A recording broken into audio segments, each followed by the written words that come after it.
top of Mount Daruma, and just behind me is Bay Saruga. Saruga is apparently one of the best views in Japan, so I'm pretty lucky to be cooking here today. Now this recipe is not really Japanese, it's Japanese inspired. It's a take on a chicken schnitzel sandwich with a few Japanese ingredients. Chicken schnitzel in Japanese is chicken katsu, and it's pretty much the same as our schnitzel, but I'm using panko crumbs, which you can find everywhere in the supermarkets these days. I love panko crumbs because they're a little bit chunkier than the fine bread crumbs, which means the chicken's going to be extra crunchy. Now let's get started on the chicken, and this is one large chicken breast. This is too big for one schnitzel, so we need to break it down and make escalopes. So that's very easy.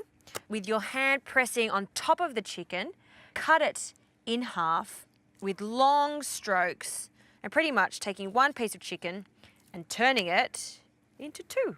Now you can see that the chicken at the base is quite thin and then really thick at the top. So in order to get this as even as possible, using a meat mallet on the finer side, just pound the chicken until it's nice and even. This is also going to tenderize it. And then turn it over and do it on the other side. All done. Now I'm going to start a production line. First is the flour, just plain flour, and then 2 eggs that I'll break into a bowl. And then with a fork, just break up the eggs and give that a really good whisk. This is going to be the glue for our schnitzel, so the crumb sticks onto the meat. And then I'll spread out the flour. And then the last thing is the panko crumbs. Just to give it some extra flavour, I'll add some sesame seeds, just white sesame seeds, mix it up a bit, and then a little bit of salt in the egg. Now before I start crumbing, I'm just going to heat up some oil. Vegetable oil or a neutral oil is great for this. Turn the heat on a medium heat. You don't want this to be too hot. And now, one chicken breast at a time into the flour. Just coat it all over the chicken so it sticks on both sides, and then shake off the excess. If you leave too much of the flour on, it'll become a little bit gluey, so take that off. And then into our egg mixture, and then again taking off all that excess egg, and then straight into the panko breadcrumbs, spreading it all over. And this is going to cook for about 1 to 2 minutes on each side, or until golden brown. Keep an eye on it, don't burn it. Medium heat is what we're looking for this.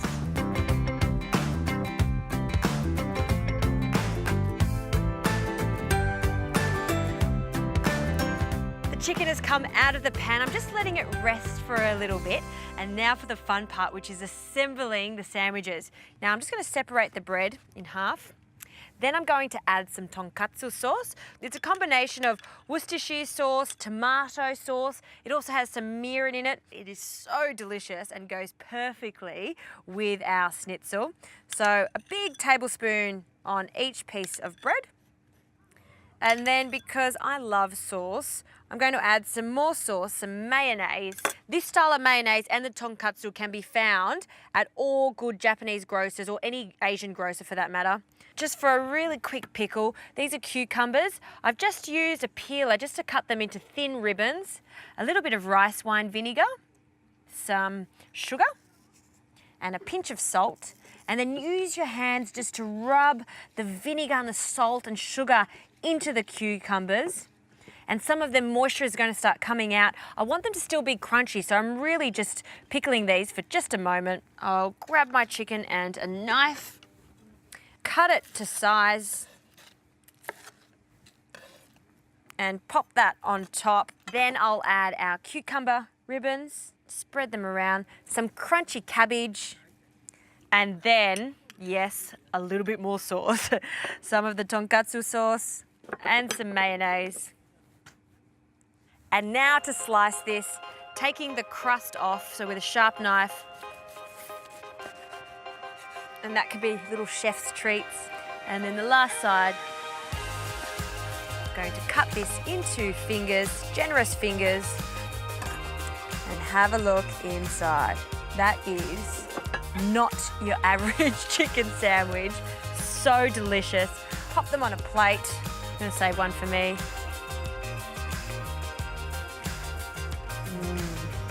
You know what? I think a lot of Japanese would be looking at me now and saying, what is she doing? But if I gave them a taste, I think they would love it. So delicious. That's the ultimate Japanese-inspired chicken sambo.